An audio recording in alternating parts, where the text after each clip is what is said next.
It's the Security Weekly News. It's episode 481, and it's Friday, the 30th of May. Welcome to the show. We've got Edge, Safari, CISO Pay and Loathing, Fake AI, ASUS, OneDrive, Manus, Aaron Leyland, and more on this episode of the Security Weekly News. This is a Security Weekly production for security professionals by security professionals. Please visit securityweekly.com/subscribe to subscribe to all the shows on our network. We interrupt our program to bring you this important message. It's the show that keeps you up to date on the latest security news twice a week.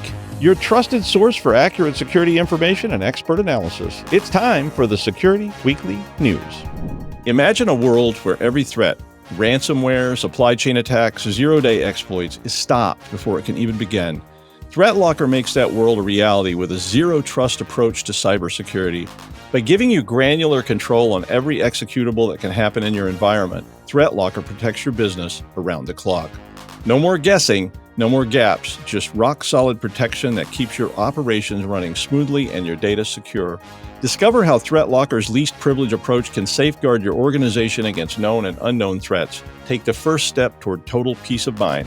Visit securityweekly.com/ThreatLocker today. All right, it's the Security Weekly News. I'm Doug White. Hit that like and subscribe button and leave a comment like there's no tomorrow, because there may not be. I mean, hit those buttons like mice addicted to cocaine in a lab experiment. Yeah, there you go. That's it. Yeah, right there. Yeah. Got it. All right. Thanks to my friends from Bug Crowd for taking me out to dinner last night. Thanks, guys. I did my best to make your check significant. Also cigars. All right. Now, I always kind of feel sorry for Edge. It tries so hard to get you to choose it all the time. It's always popping up and going, make me your default, make me your friend, but you never do.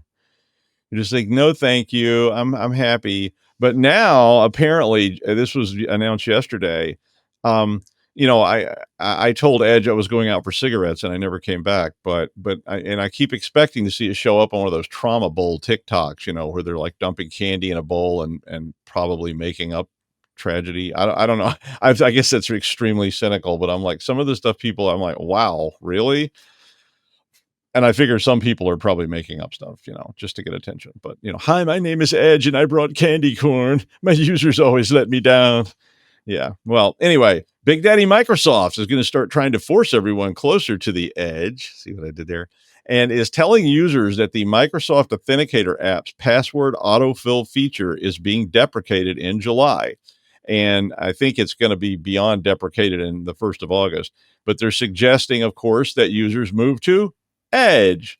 Now, this Microsoft Authenticator app is in use a lot of places, and it has been issuing warnings. So if you've used it, it's been warning you that you only have until the 1st of August to export all your passwords, and then they will no longer be available via that Authenticator app.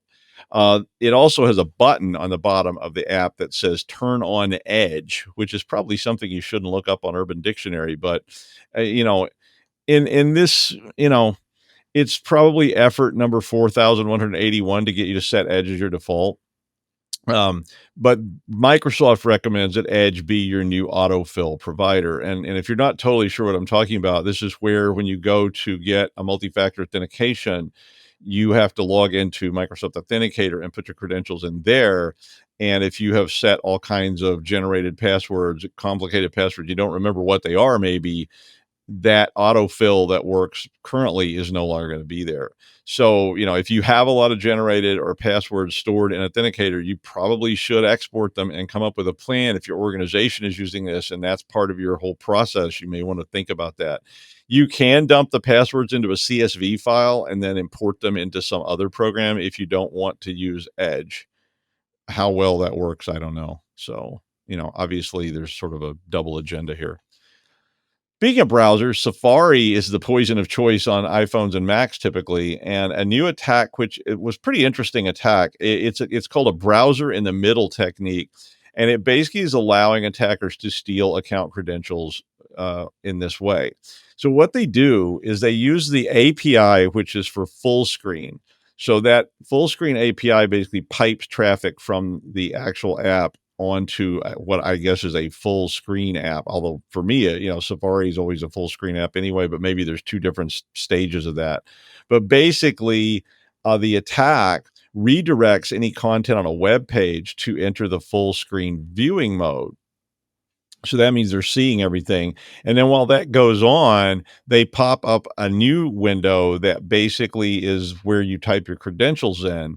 And normally, if you did that and it didn't log you in, you might think something was up. But because the API is allowing it to pass those credentials all the way through, yeah. So basically, they get your credentials still go into the system and you still log in, but now somebody's got your credentials. SquareX reported this attack, and they said the use of this attack, which they described as particularly dangerous in Safari, is on the rise, and that Apple fails to notify you when the browser window enters full screen mode. And even if it did, how many people would even know what was going on? But basically, they still have to trick the user into interacting with this thing. So they're trying to get you to interact with this remote browser that shows the legit login page. And then it uses tools like NoVNC, which is an open source client you may have used on Linux or something like that. And it opens a remote browser on the window on top of the current session. And it's hard for you to tell that's going on because it's all in this full screen mode. So even though you log in, your creds go to the legit site, but they also go to the illegitimate site. And they have to get you to click on something, but this is really easy on phones. I mean, you've probably bumped a link or bumped an ad or something. I mean, I do it all the time, right? My thumb just accidentally touches an ad, and then the ad pops up. And in fact, there's one that I think may well be something like this because it's one page I go to, and if you actually just brush it, it pops up and starts telling you, your phone is compromised. You must go to this site immediately. And I'm like, yeah, no, thank you. But they've been embedding this stuff in sponsored web ads, social media posts, comments, et cetera, just hoping that somebody will click it. So you might want to consider warning people about, how this works and to be careful about where you put your credentials in and so forth. I'm sure Apple will probably patch it soon, but even then, it's something new will come along. CISO pay. Okay. CISO pay at Fortune 200 companies averages 1.1 million per year. I was like, really? I'm in the wrong business. But then I read they're reporting high levels of dissatisfaction. Now I have some problems with this headline. Because look, I'm available at those prices, folks, by the way. So perhaps you'd like me to begin my reign of terror at your organization any day now. I'll do it for $1 million. I'll go less than average. Seriously, call me.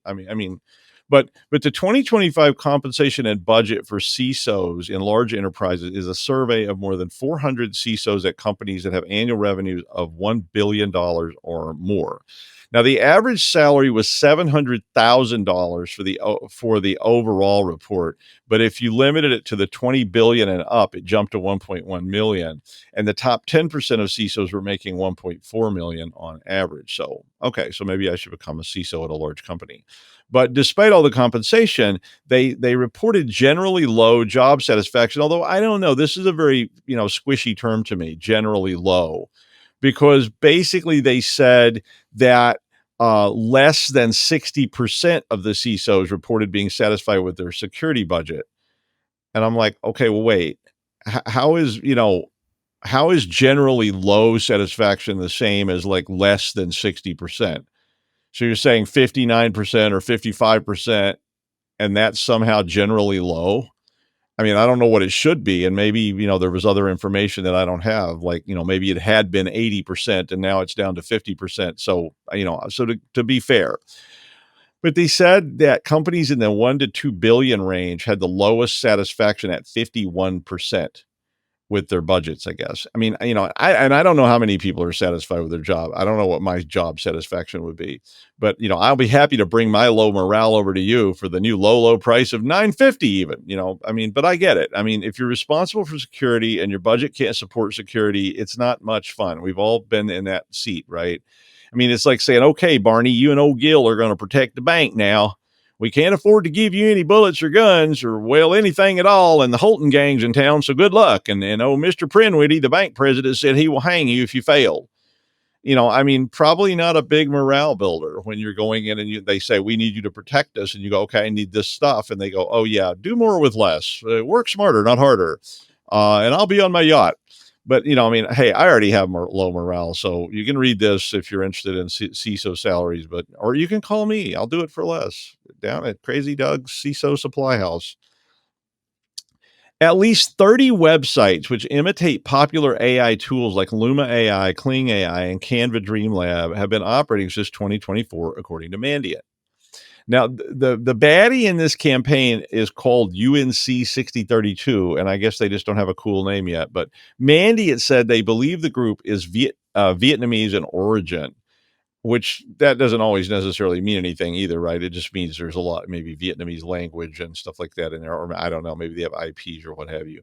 But thousands of Facebook ads with millions of views were directing users to these fake sites, along with 10 LinkedIn ads that had 50 to 250,000 total impressions, which seems like an awfully big range. I wasn't sure what they were seeing there. But basically, the way this works is you want to use AI video generation. Who doesn't? And click one of these links, and it takes you to a link that says, okay, let me create your video for you. Now, the sites don't actually create your video, but they do basically hand you a file. And the file contains a Rust-based dropper called Starkvale, and that dropper then deploys 3 Python payloads after a multi-stage attack chain is executed. They use white space characters and other things in the default MP4, and they use that default MP4 icon for Windows, which makes you believe that the file you just got when you said, I'd like, grandma making cookies and, in a red apron, and it's making you a video. And instead you get back this fake file. It does require that you execute it twice, but that's pretty easy to get people to do, because basically what happens is you click the video, view the video, you double click it, and then it pops up and says there's an error. Would you like to continue anyway? And most people say, well, sure. And then that's, of course, the second approval that you've just done. So ultimately, you end up with a persistent backdoor, so they can just come in whenever they want and take whatever they like. Grimpull is used to serve as a downloader to retrieve all the payloads. It's sideloaded as a file called avcodec-61.dll. So it's embedded in a legit file, but now, this is a fake AV codec, I guess is how you say that. But that's, and then that's embedded in a legitimate Python process. And it also runs checks to make sure it's not on a sandbox or a VM. The downloader then contacts command and control via Tor, and periodically checks for new payloads that might be loaded. XWorm is also put on here. There was some discussion in this article that this was very similar to something called the Noodlo file campaign earlier this year, but they weren't sure it's the same group, but they were doing similar things. This other XWorm is sideloaded as hef.dll into python.ex. FrostRiff is also sideloaded into ffplay.exe as libde265dll. And that's another Trojan that also performs recon and targets crypto wallets and browser extension related password management. So yes, this is very, very bad. I was looking at the attack chain. It definitely looks like something a lot of people would fall for as they go out looking for something to create videos for them for, obviously free. Now another big problem I've been seeing and talking about for years is SOHO routers. So small office, home office routers are a huge problem, and it's going to continue being a huge problem. Everyone has SOHO routers. I mean, every house, every apartment, every, I don't know, coffee shop, they all have SOHO routers sitting all over the place, and they don't tend to get patched because a lot of these operations don't have any support for this. It was stuck in there. It was installed. It's running default. It's been there for 5 years. Nobody's ever looked at it. And as long as the Wi-Fi works every morning when we turn on the open sign, nobody says anything. They don't get patched. They don't get updated because, your great Aunt Ida likes to surf the web for naughty limericks about yarn, but doesn't really keep up with the security news. And, or even notifications, or maybe they don't register the product. But in this particular case, ASUS routers were observed being gathered into a botnet that is trying to be used to disable Trend Micro security features. Basically, what these things are doing is they're trying to exploit these routers to get persistent access to, I guess, people's home networks. Gray Noise reported this botnet that they are calling AYYSHUSH, like an unpronounceable word. But they first reported on it back in March, and yesterday, when they did this story, they said there were more than 8,000 affected routers per census. So there's a lot of them out there. And they said that no one had so far taken credit for this attack campaign, but that it suggested an advanced, well-resourced adversary, so probably nation state. The initial wave was generic brute force attacks, but then they expanded it to include this authentication bypass flaw that had been patched by ASUS, but obviously a lot of these are not patched. And they use that to get initial access. And if they get the vulnerability to work, they run arbitrary code that enables SSH. They bind it to port 53,282 TCP, and then they add their public key to that, which means they can literally SSH in anytime they want to that device. Now, and then I guess another problem with it is that this backdoor is actually in the official ASUS settings, so it persists even if you patch. So you reboot, update, and it's still there because ASUS is carrying this over. Very nasty stuff. ASUS did patch the flaws in firmware updates and provided indicators of compromise so you can see if you are compromised. But meanwhile, Great Aunt Ida just found a site called Yarn Hotties and is wondering why her connection is so slow. It's going to be tough to correct these things, always, because they're Soho. I mean, people can't even keep up an enterprise, let alone, at home. Now I love the idea of a cloud drive. I have loved cloud drive for a long time. OneDrive means that my laptop could be replaced in about 10 minutes if it accidentally falls out the back of my motorcycle on the freeway and is run over by about 7 vehicles. And yeah, I just kind of kept going straight to Best Buy and got another one. But, some warnings have now been issued about this OAuth scope, which is used by OneDrive and most everybody else. Oasis Security said that any web application that uses the OneDrive file picker, this is, of course, when you want to upload or download a file, that any app that uses that file picker has access not just to the file you selected to be uploaded or downloaded, but to your entire OneDrive. And that access level may persist after you finish what you're doing. And, probably for, standard legitimate apps, this is not a big deal. But if you go to some website and it says upload a picture or whatever, and you do this, it could conceivably, have persistent access. And that's pretty scary. 5 apps that were listed that can do this. They didn't say anybody was doing it, but they said they could do it were ChatGPT, Slack, Trello, Zoom, and ClickUp. But they said they believe hundreds of apps may be affected by this. So maybe ChatGPT is looting your drive right now as we speak. Maybe ChatGPT has decided it wants to see what you're up to, and it could literally, conceptually anyway, after you've uploaded a file into ChatGPT, reach back into your OneDrive and then just download the whole thing, apparently, or upload the whole thing. But there's no current fix for this. It's not a bug. It's rather a poor design, and Microsoft they said Microsoft's going to have to tighten up their OAuth scope in order to prevent this. So it's not just a bug. It was designed that way. So I don't know. I mean, maybe we have to roll back some of this and only put things on OneDrive that we're using, that are not proprietary, that we, and we may have to go back to old fashioned backups. I don't know. I mean, that worried me. Now, Google Drive is apparently much more granular and only allows apps to access a file that app created and you downloaded, or an app that has been explicitly shared with it. So if you uploaded something to ChatGPT or you downloaded a file ChatGPT created, that file would be available to it, which is kind of the intent, but it would not be able to just go through your whole OneDrive and pull everything down. It's still a little worrisome. But, you might want to, I guess I put the story because I was thinking you might want to think about your policies about this, because if you're using OneDrive, or even if you're using Google Drive or something else, you may not know what has access to all those files. And if you've got, users putting shared files and folders that are proprietary, that are classified or whatever, that could be very, very dangerous. So you might want to just think about your whole policy on shared cloud drives anyway, because there's a lot of them, right? AI, we all love it and we all hate it, right? I mean, it's rapidly becoming part of everything from the coffee maker to the toilet. I saw that these AI enhanced Japanese toilets were now all the rage in the United States. And, we're all getting comfortable and familiar with ChatGPT and Gemini and so forth. And, these tools are great at analyzing complex documents. They can do some original work, like write you a story or music or whatever, but you have to work with them to get what you want. They're still basically very, directive driven kind of tools. So Earl Grey hot works pretty well. But, if you say something like, Angel, I feel a bit puckish, you may end up with a glass of bleach or something. So you have to be pretty specific with ChatGPT, and a lot of tasks can't extend beyond the task, which is both good and bad. Now, a Chinese company called Manus is now offering something that is new. It's been talked about before, but it's an agentic AI.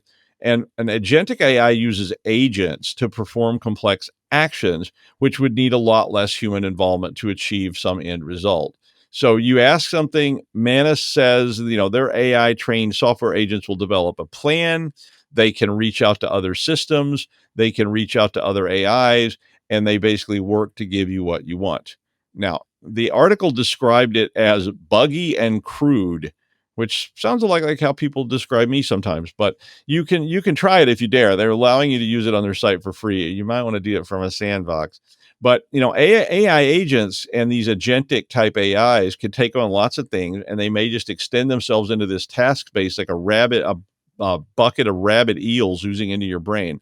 But unlike a chat GPT request, which may just grab an answer from a search engine, this thing could actually extend these agents into all sorts of other spaces to try to come up with solutions to your problem. One example they gave that I thought was pretty frightening in a way was planning a family reunion for 50 people, which is frightening enough. But if you said to this tool, I want a family reunion, the agents could conceivably go out, locate all the individuals, find their calendars, find optimal dates, and then even extend itself into booking flights, booking limos, booking hotels to bring all these people together, caterers, the whole thing. So far, beyond what something like ChatGPT might do. I mean, I guess it could even dispatch robotic dogs to round up the recalcitrant members of the family, like some of us. But, so now we don't have Asimov's 3 laws of robotics yet to protect us, and not yet anyway, and probably not anytime soon. So good luck with that. Well, with a smile from the sunny Isles, it's Aaron Leyland, unless it's not, in which case, no, but it is actually Aaron Leyland. When I wrote that, I wasn't sure, but it is Aaron Leyland. Hi, Aaron. Welcome aboard. Hey, Dr. Doug. How's it going? Okay. You know that word? I can't even say it. I can't get it to stick in my head. Agent, and then the other bit.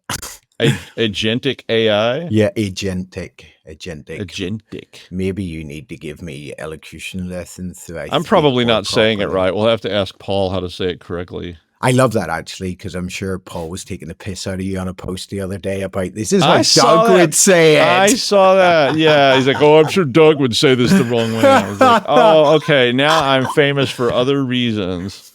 Well, I haven't a clue how to say any of them ever, because nobody. Me neither, because it's like I'm stuff. reading. I could ask ChatGPT how to say it. Like, how do you say this, ChatGPT? I don't know. Ask Elon Musk. Ask Gemini. Yeah. I actually quite like Grok, and it pains me to say that at the minute. Really? I have never tried that one. Yeah, it works for some of the stuff I'm doing. But anyway, it depends. Yeah. We could talk about that on a whole show. That's true. We could do a whole recording. Okay. The Ukraine war still goes on 3 months later, which is absolutely shocking. But what does come out of it is a whole lot of cyber learning. So the State Service of Special Communications and Information Protection of Ukraine, easy for them to say, SSCIP, has released a report this week, War and Cyber, 3 Years of Struggle and Lessons for Global Security.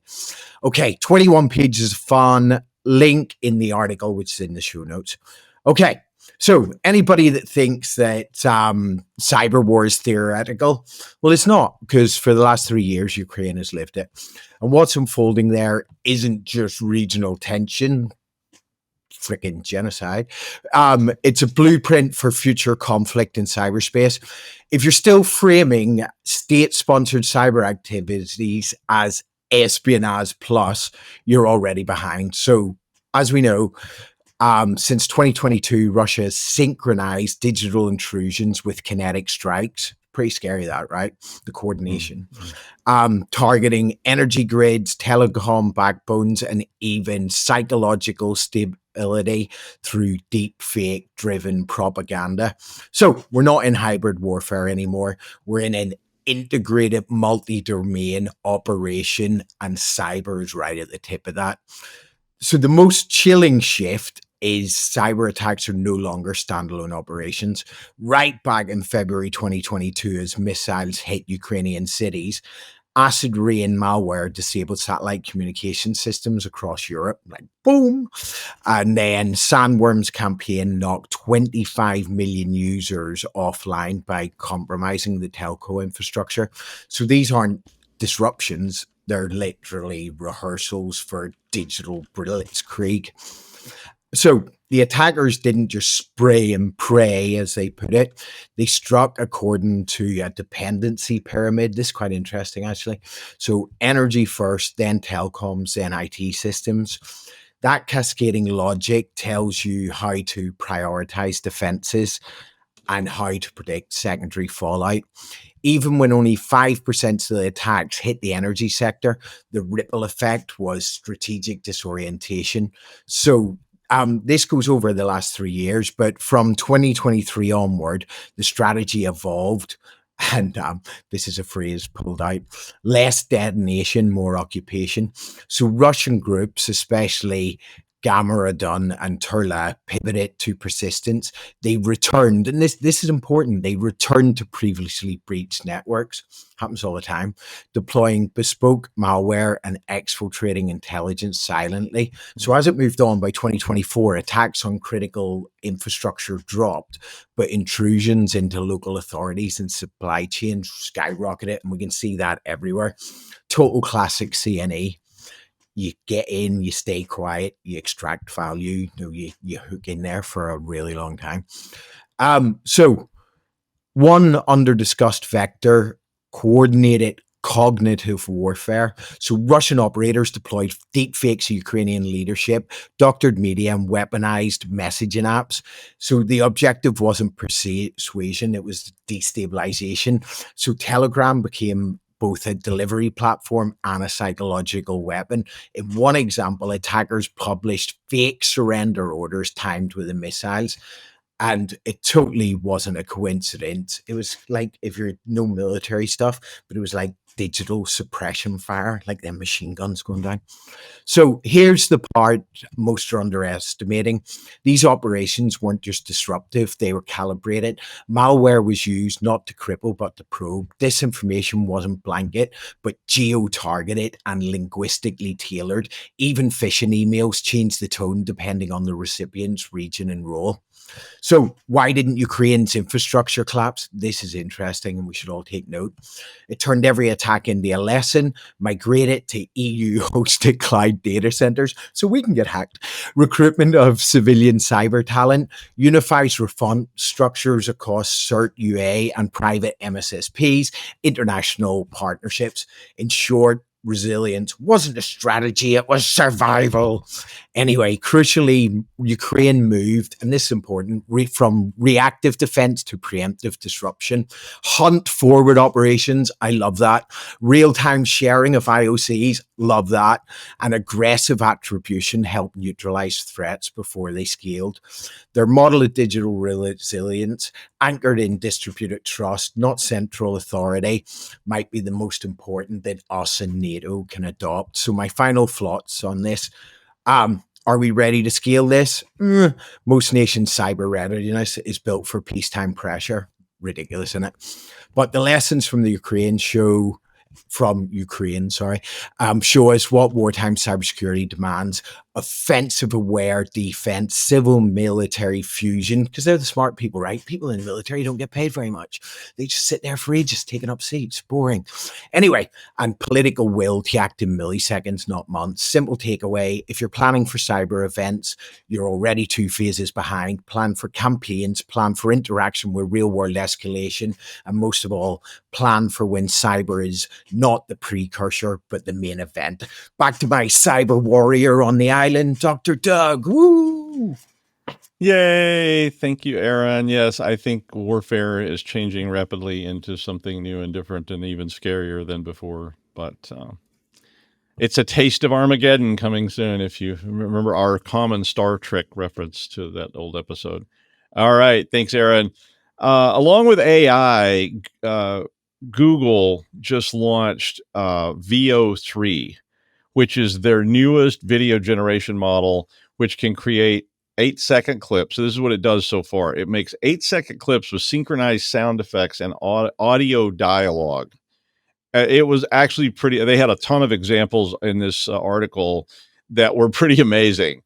I mean, including like a stand-up comedian. It was like, wow, is this real or not? Currently, they can generate clips at 720p, and they look like real clips, which is both cool and terrifying, right? At the same time, they launched Flow, which is an online AI filmmaking tool, which can combine VO3 with Imagen 4 image generator and the Gemini system to allow you to basically describe the scene in natural language and then manage the characters, the locations, and the visual styles on a dashboard.